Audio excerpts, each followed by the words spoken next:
Bonsoir, bonjour à toutes et à tous. Soyez les bienvenus à ce nouveau webinaire de SecuFin5 après quelques semaines d'absence dues à plusieurs raisons, notamment des raisons de priorisation et des raisons de gestion d'activité et de temps.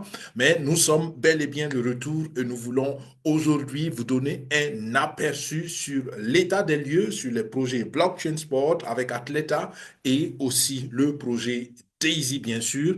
Et nous espérons que cela vous permettra d'avoir une mise à jour et d'avoir les dernières nouvelles. Nos nouvelles se basent essentiellement ou majoritairement sur le dernier webinaire officiel de Blockchain Sport qui a eu lieu il y a à peu près 10 jours. Donc, au cas où vous êtes connecté à la chaîne officielle de Blockchain Sport, vous pouvez éventuellement aussi revoir ce webinaire. Je pense qu'il est maintenant disponible aussi en français, sinon en anglais. Et puis, vous pouvez utiliser la fonction de sous-titrage sur YouTube pour avoir l'essentiel du webinaire. Donc, moi, c'est Daniel Ouedraogo de la chaîne SecuFin5.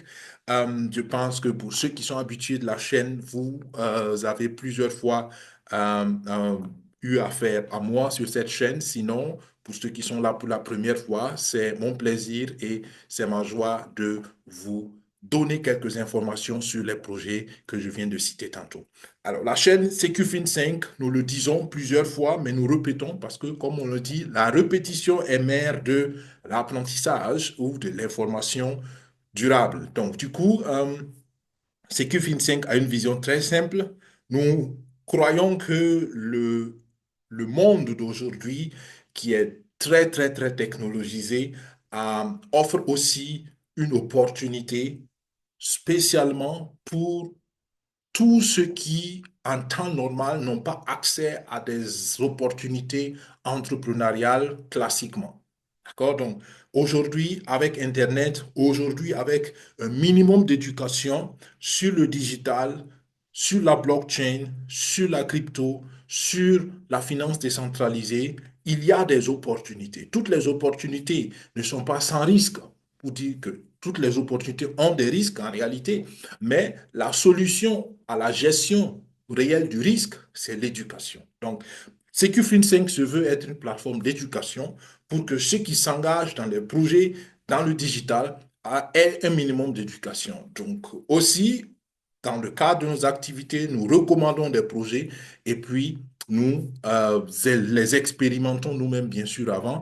Et puis, nous espérons qu'avec cela, pas à pas, ceux qui nous suivent, ceux qui nous font confiance, pourront avoir une sécurité financière dans un espace de 5 ans. C'est aussi le nom CQ25. OK? Donc, voilà un peu un rappel de la vision. Nous avons normalement toutes les semaines, pardon, un webinaire et ces dernières semaines, il y a eu des empêchements qui ont fait que les webinaires hebdomadaires n'ont pas eu lieu.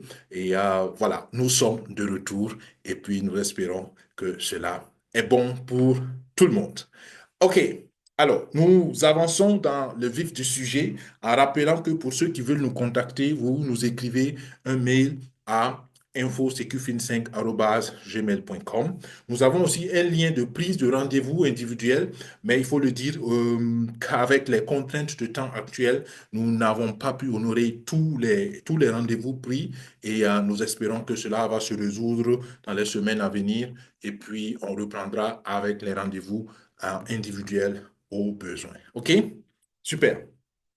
Alors, je l'ai dit en introduction, nous avons actuellement en réalité trois grands projets dont nous avons parlé, que nous avons recommandés, que nous-mêmes nous sommes en train où nous sommes nous-mêmes en tant qu'équipe SecuFin5 ou individu dans l'équipe SecuFin5 auquel nous-mêmes nous participons parce que nous croyons au projet et c'est parce que nous croyons au projet que nous vous avons fait la recommandation. Alors, le premier projet, c'est Blockchain Sport et nous commençons par ça. Alors, qu'est-ce qu'il y a à Blockchain Sport? Ce qu'il y a à Blockchain Sport d'important et d'urgent à comprendre, c'est que les KYC, pour les membres qui ont participé au projet, ont commencé depuis un certain temps. Je vous avais présenté les images en arrière-plan. Le plus important, c'est de comprendre que le KYC est nécessaire pour toute personne qui a une contribution de minimum 10 000 $ dans un seul compte. D'accord? Là, c'est très important. Faites le KYC et la date limite de rigueur. La date limite de rigueur, c'est bel et bien pour le 31 mai de cette année. Donc, faites tout. Si vous avez dans votre équipe des personnes qui ont fait des contributions à cette hauteur, informez-les, alertez-les afin qu'ils puissent le faire. Alors, c'est vraiment pas compliqué, d'accord? Par expérience personnelle, j'ai eu à le faire et il n'est pas compliqué.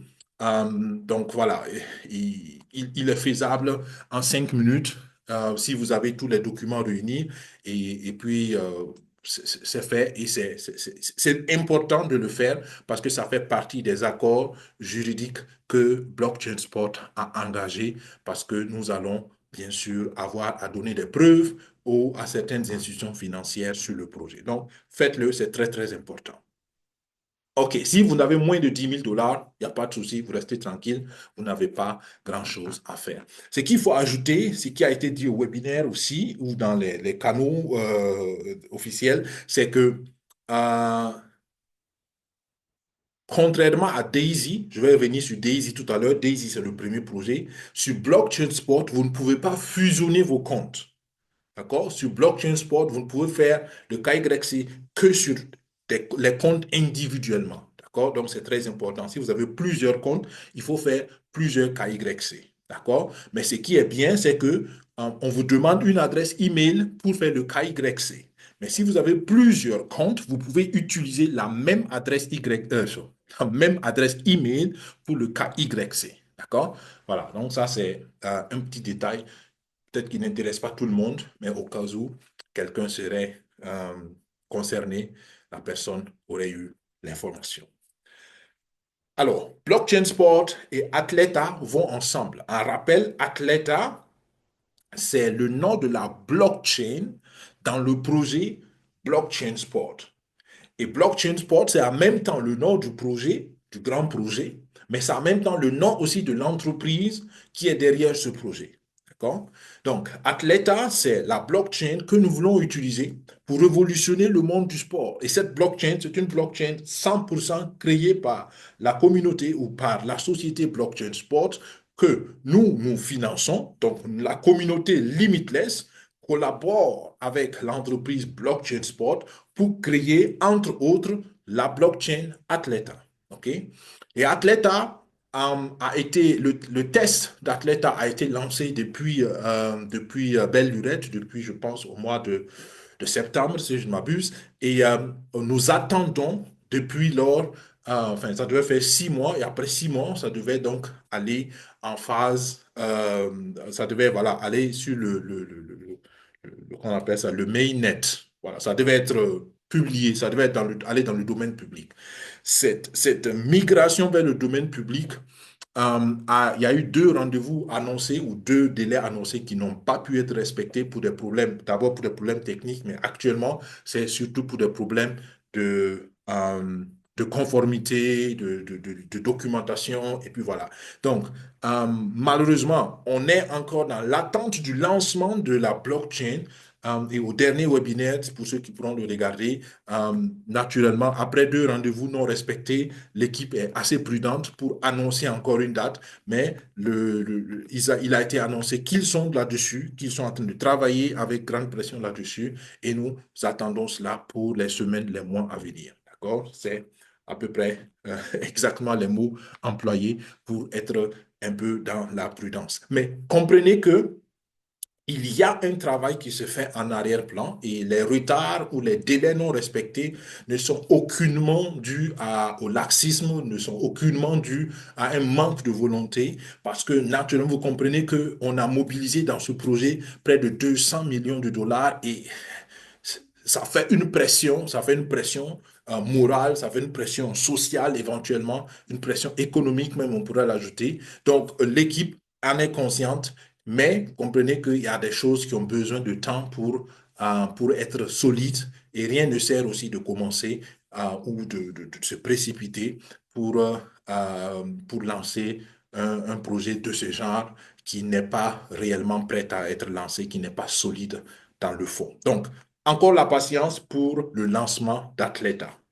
Avec cela, nous avons aussi annoncé les semaines passées la prévente exclusive qui devait justement être la dernière activité avant le lancement. D'accord? Cette activité a bel et bien été clôturée. D'accord? Certains membres de l'équipe ont pu participer à la prévente exclusive. Je ne reviens pas dans le détail parce que de toute façon, c'est passé. Pour ceux qui veulent avoir des informations sur c'est quoi une prévente et ainsi de suite, regardez simplement les vidéos précédentes. Donc, félicitations à ceux qui ont pu y participer et puis nous restons toujours dans l'attente. Avant de venir à Daisy, encore un détail sur Blockchain Sport. Pour ceux qui ont participé à la première vague de financement de Blockchain Sport et qui avait pu contribuer au minimum pour le deuxième niveau de contribution, il avait été annoncé aussi bientôt, c'était d'ailleurs pour fin janvier, mais il avait été annoncé en tout cas le partage des bénéfices issus des premiers transferts de joueurs. D'accord? Si vous ne comprenez pas c'est quoi, revoyez les anciennes vidéos parce que justement, Blockchain Sport veut connecter le monde réel du sport au travers de la blockchain. D'accord? Et dans le monde réel du sport, nous, ceux qui ont contribué au niveau équivalent, participent donc aux bénéfices qui viennent du monde réel du sport. D'accord? Donc, il y a eu déjà 6 transferts de joueurs et il y a eu un autre transfert qui a été fait vers le Japon. Les 6 premiers, c'était en Europe essentiellement. Mais il y a eu un tout premier transfert qui a été fait vers l'Asie, donc du club du Brésil vers l'Asie. Donc, il y a déjà du mouvement. C'est pourquoi je disais à ceux qui sont en salle webinaire, il y a des choses qui se passent qui montrent que le projet est en vie, que le projet tient, que le projet travaille, que le projet est toujours d'actualité, même s'il y a du retard, même si certaines choses ne sont pas encore visibles, il y a autre chose qui se font, qui se fait et puis qui montre vraiment que il y a du travail derrière le projet. Donc, soyez rassurés, soyez encouragés, j'allais le dire, euh, même si nous connaissons un grand retard dans le lancement de la blockchain et dans certaines exécutions. OK? Donc, les transferts de joueurs vont donner des récompenses à ceux qui ont contribué au niveau équivalent. Et la première récompense qui devait être partagée devait venir depuis fin janvier. Ça a été reporté à mi-février.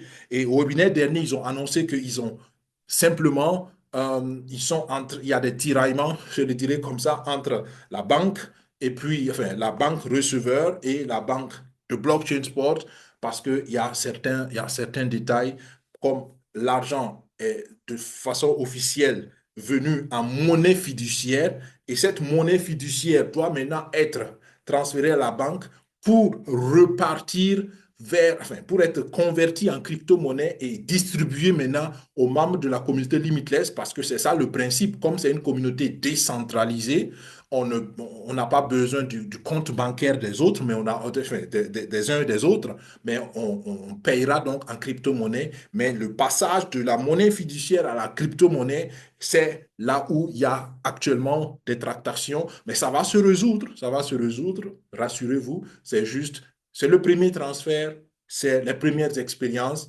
et malheureusement, ça ne s'exécute pas comme prévu dans la théorie, mais encore une fois, ça va se faire. Donc, juste pour expliquer pourquoi là aussi, il y a un non-respect de délai et un retard, mais tout cela va se résoudre. Et une fois que les premières transactions seront faites et que la transparence ou la confiance entre la banque et puis l'institution blockchain sport va s'établir, nous pensons que les prochaines transactions pourront être beaucoup plus simples, beaucoup plus fluides. OK? Donc ça aussi, c'était une mise à jour importante parce que je pense que dans notre communauté CQFIN5, il y a pas mal de personnes qui attendent aussi cela. Donc, nous venons à Daisy. Daisy, comme je l'ai dit, c'est le tout premier projet qui a été soutenu, enfin, qui a été promu ici et que nous soutenons toujours parce que c'est un projet simplement visionnaire aussi, comme Blockchain Sport. Et DAISY consiste simplement au développement d'une intelligence artificielle et je précise que ce projet d'intelligence artificielle vient de l'entreprise Endotech et ce projet, il est beaucoup plus vieux que tout ce qu'on entend aujourd'hui sur l'intelligence artificielle, d'accord? Euh, L'intelligence artificielle, c'est devenu la mode, mais Endotech a la vision depuis plus de 20 ans. Donc, vous comprenez que ce n'est pas un phénomène de mode, mais c'est vraiment un projet visionnaire qui a commencé il y a plus longtemps que ce qu'on connaît aujourd'hui de l'intelligence artificielle. Bref, et ce projet, il suit aussi son cours. Il rencontre un défi majeur. Le défi majeur, on l'a expliqué plusieurs fois dans les webinaires précédents, c'est que nous avons décidé de passer, de quitter, d'arrêter la collaboration avec notre broker actuel parce que dans le projet Daisy, c'est du trading donc de Forex, entre autres crypto et Forex, mais là, nous parlons essentiellement du Forex parce que c'est ce qui avait été le plus réussi jusqu'ici. Et dans ce changement de broker, il y a aussi un défi de transfert des grands fonds. On parle ici de plus d'1 milliard de dollars qui doit être transféré et cette grosse somme, malheureusement, s'avère compliquée sur le plan banque, also transfert interbancaire, surtout transfert interpays. D'accord? Parce que le broker était dans un autre pays et l'argent doit passer dans un autre pays et c'est assez compliqué. Ce qui fait qu'il y a un gros retard aussi dans cette transaction, dans le paiement. Je sais que beaucoup, euh, beaucoup sont assez déçus de ce qu'on n'a pas été, enfin, quand je dis on, de ce que les organisateurs n'ont pas, ou les responsables de la communauté n'ont pas été prévoyants, n'ont pas anticipé. Il y a eu beaucoup de critiques, ou il y a beaucoup de critiques. Certaines critiques sont justifiées, je suis d'accord, d'autres ne le sont pas, mais en tout état de cause, cette difficulté de paiement ou cette difficulté de transaction financière fait que le projet a eu une très mauvaise, ou bien on peut le dire, a toujours une mauvaise presse, une mauvaise publicité. Euh, je n'y peux rien, je suis aussi participant dans le projet comme vous tous, mais ce que je dis et je répète, c'est que c'est une difficulté passagère, à mon avis. C'est ma conviction personnelle parce que je crois toujours au projet et je crois aussi aux leaders du projet, aux leaders de la communauté. Je l'ai plusieurs fois dit ici, moi je rejoins le projet Daisy dans une période de crise, d'accord? Et donc, pour moi, ça, c'est une autre crise qui va passer. La première crise est passée, la deuxième crise est passée. Ça, c'est peut-être la troisième grande crise qu'on connaît dans le projet, mais ça aussi, ça va passer, j'en suis personnellement convaincu. Mais je comprends, je respecte toute personne qui perd patience, qui perd confiance au projet. Et je ne peux simplement que solliciter encore l'indulgence et la patience des uns et des autres et simplement vous rassurer euh, que de mon point de vue, de mon expérience jusqu'ici dans le projet, c'est une difficulté temporaire. D'accord? Ça va se résoudre et les responsables de la communauté Limitless ont rassuré à la dernière communication qu'il y a eu, je pense à peu près un mois ou un mois et demi, qu'ils sont vraiment en train de mettre tout en œuvre. Tous les jours, ils sont sur le sujet. Ils ont engagé plusieurs hommes de droit, plusieurs juristes sur la chose parce que, en fait, c'est un problème de relations internationales entre les pays. Donc, c'est pas quelque chose qu'ils peuvent gérer eux à leur niveau direct. Donc, il faut faire intervenir pas mal de choses. Donc, soyons simplement patients. C'est ce que je peux dire, c'est ce que je peux répéter. Soyons patients et surtout patients dans la bonne attitude. D'accord? Certains m'appellent, ils me disent, mais oui, comment je fais pour récupérer mon argent? Je dis, ben, super, je veux aussi moi aussi récupérer mon argent. Pour l'instant, nous ne pouvons simplement qu'être patients. D'accord? Et je vous parle en toute transparence parce que je sais que ça va passer.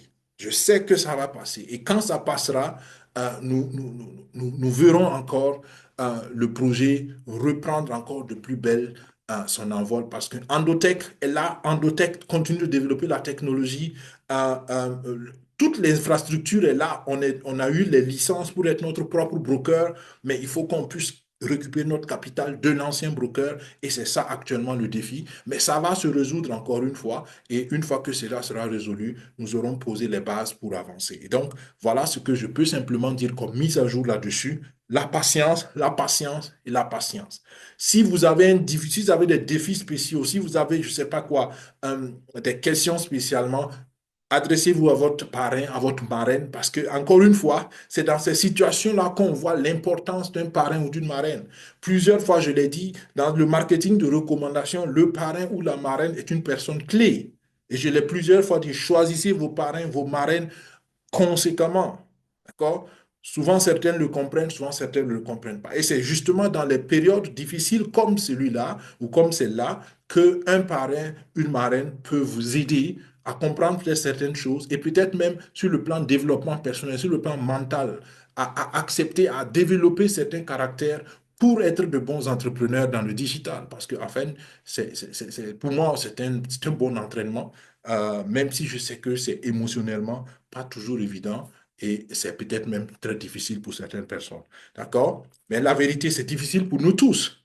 C'est seulement l'attitude, la réaction, la manière de se parler à lui-même, à soi-même et la manière de voir les choses qui fait juste la différence. Sinon, nous sommes tous engagés dans le même bateau, mais certains pensent que ça, nous réussirons, d'autres ont déjà vu la catastrophe venir. Chacun regarde la perspective euh, qui reflète sa propre personnalité en général. D'accord? Donc, soyons ceux qui sont optimistes, soyons ceux qui sont patients, patientons, encore une fois, patientons, ça va se résoudre et je suis sûr que nous regarderons en arrière et nous dirons, waouh, c'était une grande crise, mais elle est passée. OK? Alors, je vous ai dit aussi que, comme dans Blockchain Sport, il y a des choses qui se font à l'intérieur, enfin, à l'intérieur, en bas du projet, il y a des choses qui se font en dessous, hein, qui montrent que la chose avance. D'accord? Et à Daisy, une des activités qui aussi a pris du temps, mais qui est finalement réalisée, c'est le KYC.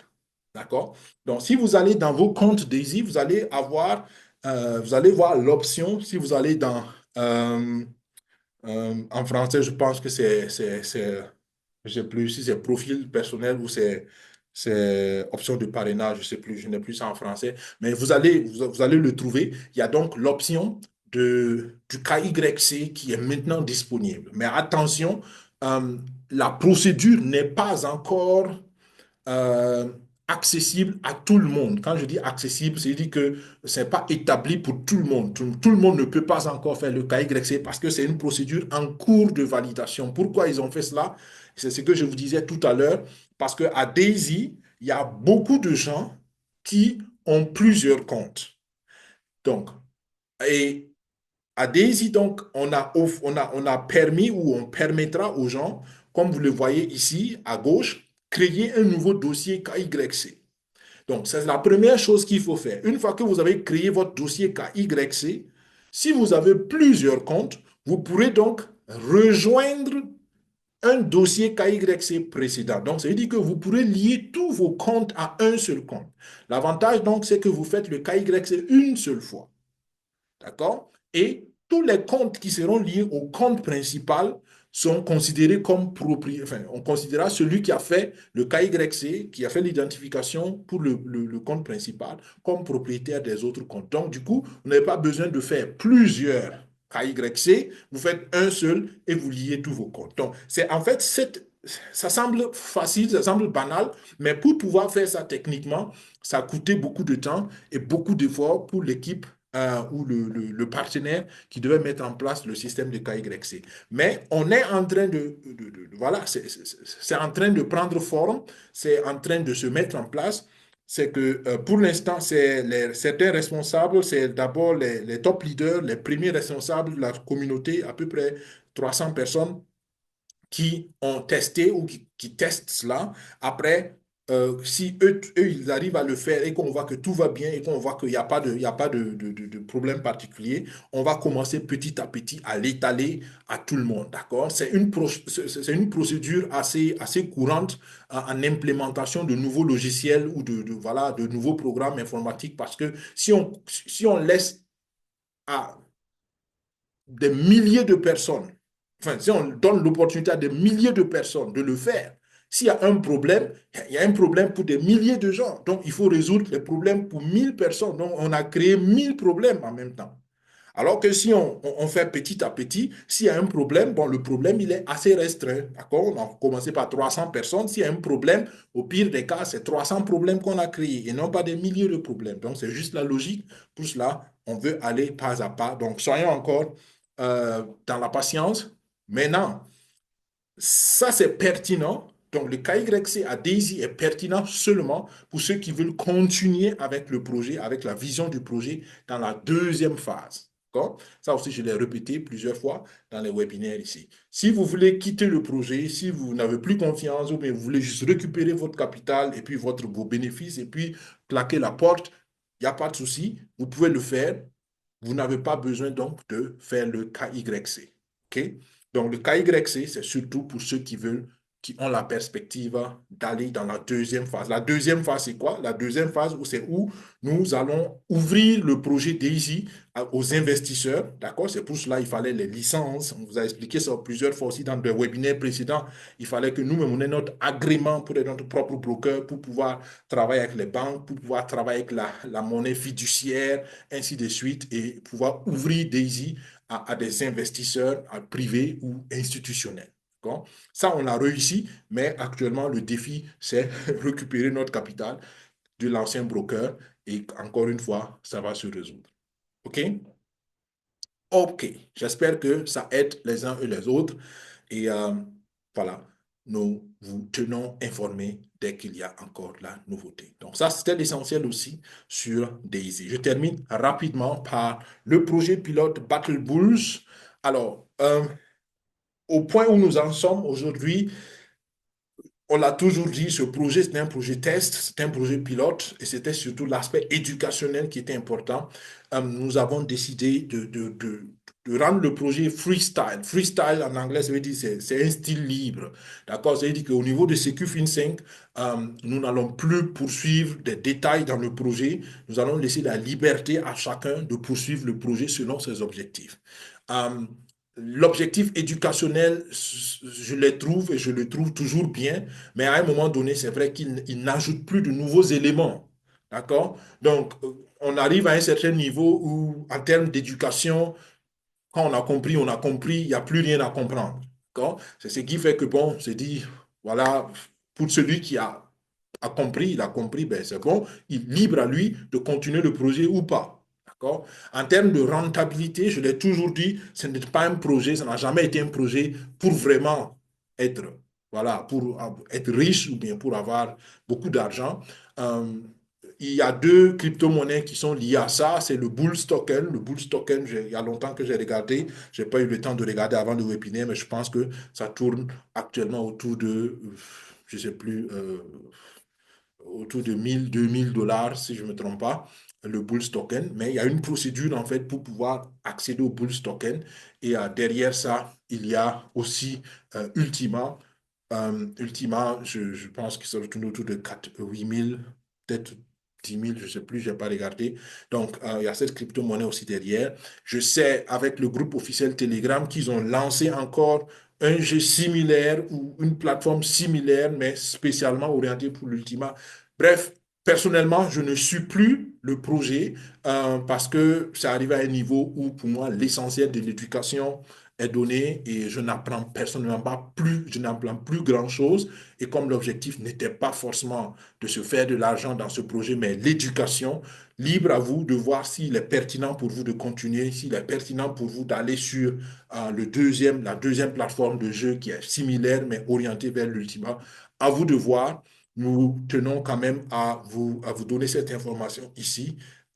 Pour ceux qui ont pu en bénéficier, en profiter, il y a quelques membres de l'équipe quand même qui ont pu avoir quelques dollars là-dessus. Mais comme je dis, l'essentiel, le plus important pour nous en tant que Sécurité 5, ce n'était pas l'argent, mais c'était l'aspect éducatif dans le jeu et puis dans le projet. Et puis au point où nous en sommes, nous laissons la liberté à chacun de naviguer le projet comme il ou comme elle le souhaite. Voilà, c'était tout pour aujourd'hui. En résumé, nous avons vu qu'est-ce qui se passe sur Blockchain Sport.